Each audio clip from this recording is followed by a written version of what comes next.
সংশ্লিষ্ট বিষয়ে পর্যালোচনা সভা শেষে বিদ্যুৎ, জ্বালানি ও খনিজ সম্পদ উপদেষ্টা মোহাম্মদ ফাউজুল কবির খান জানিয়েছেন, বাজেট সহায়তা হিসেবে পাওয়া অর্থ থেকে বিদ্যুৎ ও গ্যাসের পাওনা পরিশোধ করে সংকট কাটিয়ে ওঠার চেষ্টা করা হবে।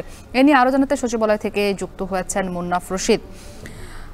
মুন্নাফ, এই যে বলছিলাম যে বাজেটটি পাওয়া হবে, বাজেট সহায়তা হিসেবে যে অর্থটি পাওয়া হবে সেটি থেকে বিদ্যুৎ এবং গ্যাসের যে পাওনা সেটি পরিশোধ করে সংকট কাটিয়ে ওঠার চেষ্টা করা হবে। এই বিষয়ে সবশেষ কি তথ্য আছে, বিস্তারিত আপনার কাছে আমরা জানতে চাই।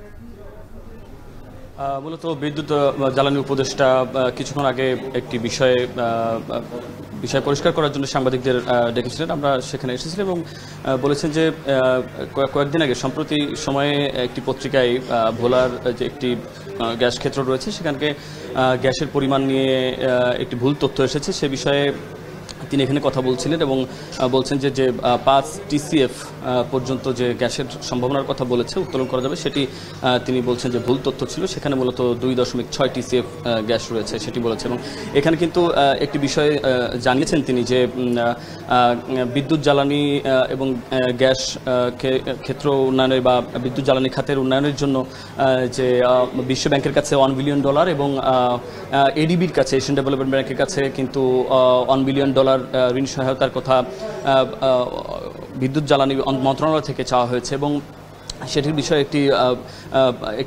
একটি ইতিবাচক সাড়া পেয়েছে এবং খুব দ্রুত সেই অর্থ ছাড় হবে এবং আগামীতে এই যে অর্থ, সেই অর্থ কিন্তু যে বিদ্যুৎ জ্বালানি খাতে যে ঋণ রয়েছে সরকার, সেই ঋণ পরিশোধের ক্ষেত্রে কিন্তু এটি ব্যবহার করতেই অনেকটাই চলে যাবে। সেক্ষেত্রে এই যে বিদ্যুৎ জ্বালানি খাতের উন্নয়নের ক্ষেত্রে কতটুকু ব্যয় হবে সেটি নিয়েও কিন্তু তিনি সন্দেহ প্রকাশ করেছেন। তবে এর পরবর্তীতে যে এখন যে লোডশেডিংয়ের বিষয়ে রয়েছে, লোডশেডিং বা গ্যাসের যে সংকট রয়েছে সেই সংকটগুলো খুব দ্রুত সমাধান হয়ে যাবে বলে তিনি জানিয়েছেন এবং যে সারা দেশে 100টিরও বেশি নতুন করে গ্যাস কূপ খননের বিষয়ে তিনি কিন্তু জানিয়েছেন।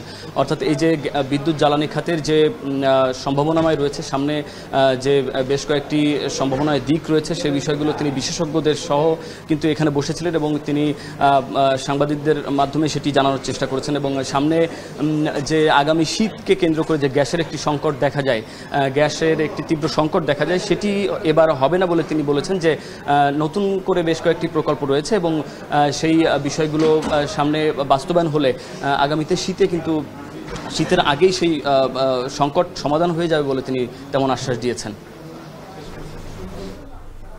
মুন্নাফ রশিদ যুক্ত ছিলেন সচিবালয় থেকে।